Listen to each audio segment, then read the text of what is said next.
ඉතින් අද දවස හැමදෙනෙක් වෙනුවෙන්ම සුබම සුබ දවසක් වෙන්න කියලා ප්‍රාර්ථනා කරනවා. ඉතින් අද 2026 7 වෙනි මාසේ 29 වෙනි බදාදා. ඉතින් මේ වීඩියෝ එක තුලින් බලමු ඇමරිකානු ඩොලරය සහ විශේෂයෙන්ම මැද පෙරදිග රටවල විදේශ විනිමය අනුපාතික කොහොමද වෙනස් වෙලා තියෙන්නේ කියලා.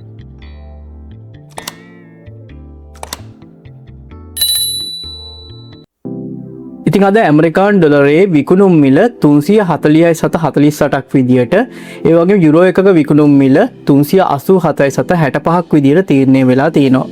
ඒ වගේම මැද පෙරදිග රටවලට අදාළව සෞදි රියාල් එකක අද විකුණුම් මිල 91.98ක් විදියට, ඒ වගේම කටාර් රියාල් එකක් 94.04යි, ඒ වගේම කුවේට් දිනාර එකක අද හුවමාරු වටිනාකම 1107.14ක් විදියට තීරණය වෙලා තියෙනවා.